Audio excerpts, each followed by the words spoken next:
Nosotros desde hace años yo vengo de las luchas gremiales también, debo decirlo, en la Asociación de Profesores de la Universidad Central de Venezuela. Y en esas luchas, en el año 97, entre el 92 y 97, nos dimos cuenta que la universidad se había ido vaciando de contenido el concepto de autonomía. Y nosotros estuvimos planteando ante el Consejo Universitario, con las autoridades de las universidades, en un documento para la transformación académico-administrativa de la universidad, el concepto de autonomía responsable, de autonomía con responsabilidad.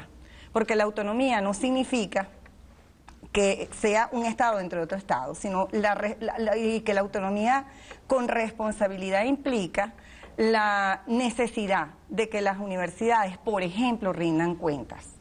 Entonces, las universidades reciben ingentes cantidades de recursos financieros y no rinden cuentas realmente como debe ser. Entonces, nosotros cuando hablamos de autonomía con responsabilidad, si la autonomía financiera está determinada por los recursos que el Estado le suministra a las universidades, ella debe rendirle cuentas a la sociedad, no al gobierno, no solamente al Estado, sino a la sociedad en general.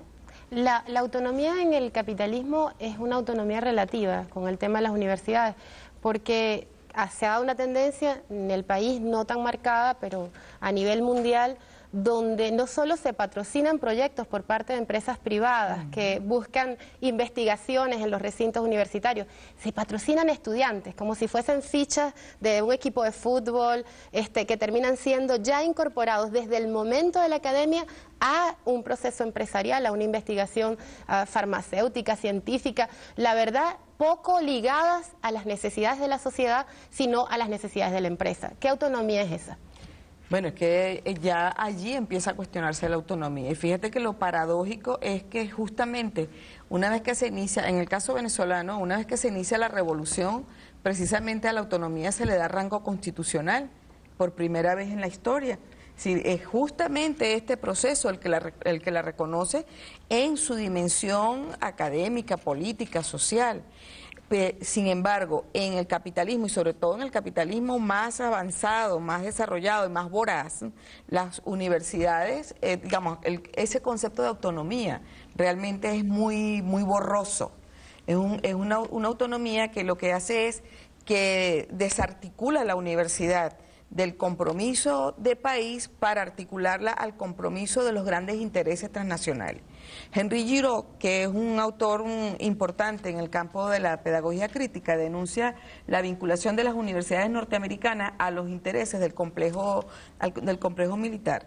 Y él señala cómo lentamente las universidades van entrando en una tendencia a aceptar la guerra como algo natural y a aceptar precisamente que deben moverse hacia esos intereses, las investigaciones y la manera como circula el conocimiento dentro de las universidades. Parte del debacle económico, la crisis, las burbujas en todo el sistema financiero, capitalista, tiene que ver con el modelo neoliberal y con muchas de las propuestas de los Chicago Boys, que además se convirtieron en asesores de dictadores como Pinochet en Chile. Mucha de la política diseñada por esta dictadura militar, una de las más sangrientas del continente, tuvo el acompañamiento de investigadores, economistas, profesores, académicos, universitarios y de investigación hecha en el campo de la economía en Estados Unidos y aplicada entonces como en un tubo de ensayo a la sociedad chilena. ¿Cómo ven eso? Bueno, uno tiene que ver retrospectivamente también la universidad, la historia de las luchas desde la universidad. Para mí, yo pienso que desde el punto de vista académico, si hablamos de autonomía académica, creo que ha habido un proceso de involución de las universidades. Cuando la universidad reacciona, cuando ellos sienten que la autonomía está siendo tocada por el Estado-gobierno, vamos a decirlo de esa manera, pero no se dan cuenta que justamente, como lo planteaba Yadira, la ciencia que tendríamos que preguntarnos. Veíamos en estos días algunos voceros de la universidad hablando de la calidad, que había que darle más presupuesto a la Universidad Central de Venezuela, porque se daba la educación que se desarrolla allí o que se imparte allí es una educación de calidad. Pero ahí habría que hacer un gran debate en términos de preguntar, ¿cuál ciencia se hace en la universidad? cuál investigación se hace en la universidad y qué tanto es autónoma la universidad con respecto a la ciencia que se hace en el hemisferio norte, con la ciencia que se hace en los centros de poder. Entonces, la mayoría de las líneas de investigación, la gran mayoría de las líneas de investigación que se hacen en las universidades autónomas tradicionales, responden a replicar las líneas de investigación que se hacen en los países del hemisferio norte. Y realmente no hay autonomía científica en las universidades en este momento. No vamos a decir que todas las investigaciones responden y responden es a la resolución de los problemas de los países del hemisferio norte y no, como dice nuestro presidente, a resolver los problemas concretos de nuestra sociedad, porque implica un ejercicio mucho más complejo, mucho más creativo, que requiere de mucho más originalidad, justamente porque nuestras sociedades latinoamericanas, por ejemplo, son mucho más complejas que las sociedades, por los problemas que tenemos, los problemas de pobreza, los problemas de salud, o sea, y las universidades no estudian ese tipo de problemas. Decía un intelectual brasilero que el problema de los estudiantes que se van afuera, que se iban al norte, no era un problema de fuga de cerebro, sino de daño cerebral. ¿Cómo lo devolvían? Lo devolvían funcionando no para este pedazo de continente, no para este lado del continente, seguían funcionando para allá. Vamos a ver un testimonio de la profesora María Gilda Castellano. Desde el año 2000, el gobierno venezolano, el Ejecutivo, a través de el Ministerio de Educación Superior primero y ahora de Educación Universitaria, ha venido impulsando una política muy clara, una política de inclusión de todos y todas en una educación de calidad y pertinencia. Pero nosotros entendemos calidad y pertinencia como formación integral de los estudiantes. ¿Qué significa formación integral? En la década del 70 en adelante empezó a decantarse de contenido político, de contenido social, de contenido cultural, los pensas de estudio. De tal manera que empezamos a formar profesionales, técnicos, supuestamente, entre comillas, apolíticos, ¿verdad? Nosotros en este momento estamos diciendo que una formación integral es una formación profesional, pero para formar un profesional ciudadano. Esa formación tiene que estar acompañada por valores.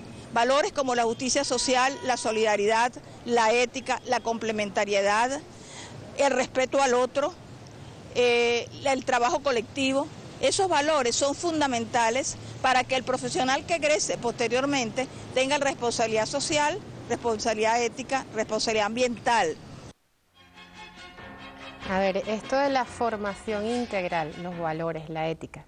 Hablábamos hace un momento de la crisis financiera. ¿Realmente esa crisis financiera es el reflejo de una crisis ética, justamente de una crisis de valores o de valores mafiosos que predominaron en toda la élite de la economía mundial, ¿no? De quienes manejaban esa? Esa gente se formó en universidades cuyo único valor es el de el lucro. No importa a expensas de qué, de la destrucción de la naturaleza, del engaño, de la estafa a la gente. Porque es justamente el concepto de calidad sobre el cual se montó el proceso de formación, es la calidad del mercado. Y la calidad del mercado se vacía precisamente del contenido ético vinculado a la humanidad, al compromiso con la humanidad. O sea, es otra ética, es la ética del mercado. Es la ética que pasa por encima y es capaz de destruir cualquier cosa con tal de cumplir con esos contravalores que genera el mercado. Entonces, la calidad que nosotros estamos planteando desde la revolución es una calidad vinculada a la pertinencia y al compromiso con los problemas nacionales, al compromiso con los problemas del pueblo. Esa es la calidad que nosotros andamos buscando, es decir, en qué medida nuestros graduados, a partir de esos valores que le comprometen con la humanidad, que le comprometen con la vida, que le comprometen con la igualdad, que le comprometen con la defensa del planeta, realmente son capaces de resolver los problemas más pequeños, pensar los problemas más grandes y contribuir en colectivo a avanzar en una visión de país que realmente esté garantizada para las próximas generaciones. Responsabilidad social, decía la profesora María Gilda, dentro de lo que tiene que ver con la formación integral.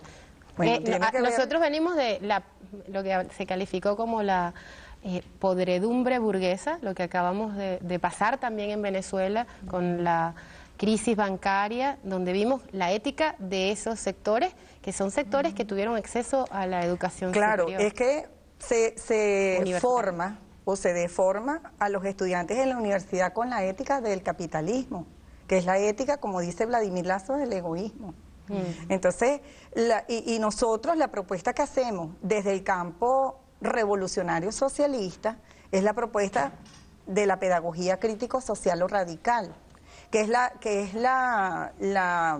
por cierto, éticamente, los valores del socialismo son superiores a los valores del capitalismo. Nadie discute el concepto de solidaridad, el concepto de cooperación, el concepto de igualdad, el concepto de justicia social.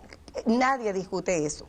Por supuesto, algunos dirán que dentro del capitalismo hay una conceptualización, pero en la filosofía capitalista, en la concepción capitalista es la pedagogía, es la teoría del egoísmo.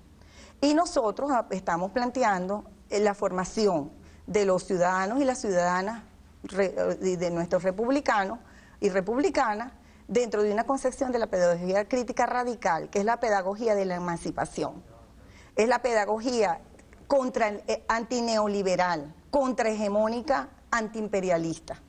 Y resulta que la universidad se está jugando ahorita es la opción de responder al imperio. Entonces, cuando nosotros inclusive analizamos los pensa de estudios de la universidad, nos damos cuenta, por ejemplo, que tienes una formación parcelada, disciplinar, las disciplinas no se comunican entre ellas, y nuestra propuesta más bien es una propuesta de formación integral, integradora, transdisciplinar, que se distancia, por supuesto, de esa concepción de la hiperespecialización. Entonces, nuestra propuesta, nuestra posición con respecto al currículum universitario, y eso que llaman docencia, que a mí no me gusta llamarlo docencia, porque docente es el que dice, y el alumno es el que no tiene luz, es el que no sabe. Entonces, es el sujeto social que está aprendiendo y que está enseñando y que está enseñando y está aprendiendo a la vez. Ahí hay una concepción que se distancia de la concepción capitalista, porque en la concepción capitalista el que enseña es el que tiene el poder porque es el que sabe. Y el alumno, que él no tiene luz, es el que no sabe.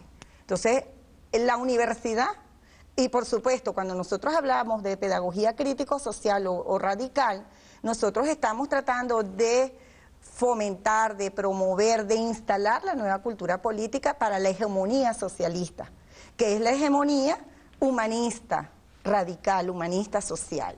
Y no, porque también en la universidad camina, desde hace algún tiempo ya, los años 70, 80, finales de los 70, 80, un humanismo que es el humanismo burgués, que es otra cosa, que es el fomento del individualismo, junto con la racionalidad conductista, tecnocrática, que las dos fomentan el instrumentalismo, y el instrumentalismo ve al ser humano como un instrumento, como un objeto, ya sea de la industria o del mercado. Un individualismo que termina destruyendo al individuo, que lo reduce a un consumista, que lo reduce y que lo vacía de contenido.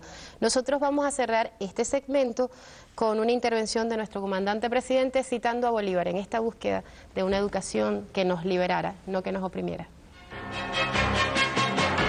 Dijo Bolívar, las naciones marcharán hacia su grandeza al mismo paso con que camine o con que marche su educación. La verdadera siembra de la grandeza está en la escuela, en la educación popular.